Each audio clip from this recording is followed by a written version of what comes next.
Well, good morning. Welcome to Grandfather's Garage. I'm Grandfather. This YouTube channel is for my three grandkids, Anine, Roland, and Una, good morning kids, who unfortunately live too far away to come over on Saturday mornings and hang out in Grandfather's Garage and mess around with stuff. So this is my way of bringing the garage to them so we can do some projects and share life's little tidbits. We're going to build some stuff, we're going to repair lots of stuff, we're going to do some projects in the yard, we're going to do some fishing trips, and hopefully we're going to take some field trips as well. Also, we can just share some experiences.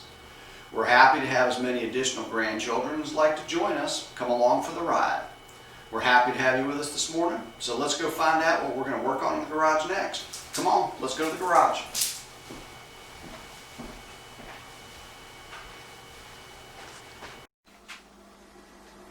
Well, good morning everybody. The project for today, we have this beautiful cast iron pagoda that has been powder coated, and the objective is we want to put a light on the inside of it, a flickering light.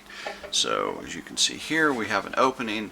The problem is it is cast iron and very heavy and very hard to drill through. Typically what we would try to do is just drill right through the center of it, put a typical lamp post in the middle of it, and from there we could just insert a bulb and the cord would come out the bottom. Unfortunately, in this situation we don't have that pleasure because we're not going to be able to drill through the bottom of this, and there's also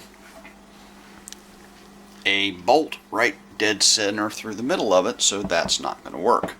So what we have is a typical attic light bulb fixture, little piece of cardboard, and an inline for the switch to turn the electrical on and off. The cardboard is to go on the bottom of this because there are exposed wires and we don't want the exposed wires. So we will walk through the process of how we put all of this together. Alright, well this is our next step, and this is our high-tech paint booth, which is actually nothing more than a good old sheet that's been painted 100 times draped over the edge of the workbench just to make sure we don't get overspray on all of our stuff. And what we're going to do is we're going to paint this red so that it matches the pagoda, and you'll notice that we've stuffed a paper towel down into the middle where all the electrical stuff is so that we don't get paint on all of our electrical stuff.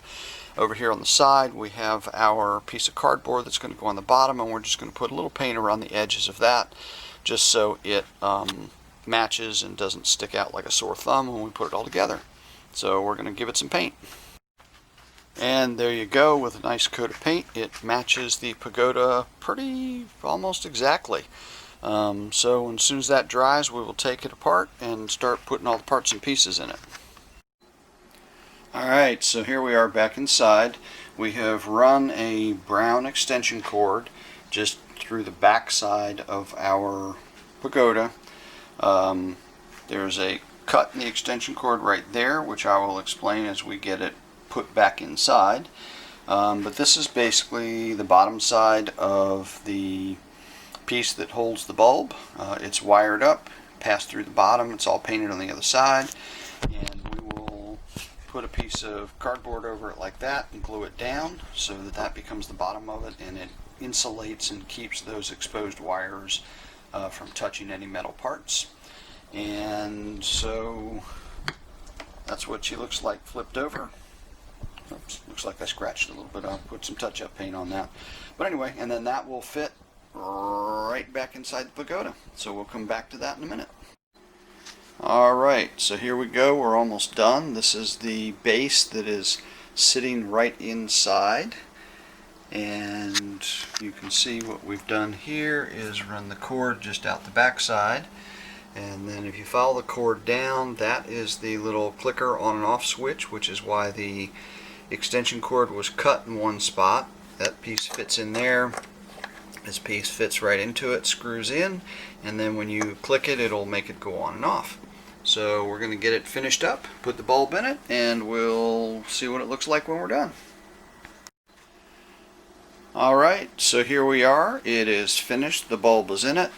There's our little on-off switch, and there we have it. Nice LED bulb in there, and it lights it up beautifully, just like we'd hoped. So that's the end of that project. We'll go give it back to Wani and let her put it wherever she wants to put it in the house. That was fun, and look forward to talking to you guys again soon. Bye-bye.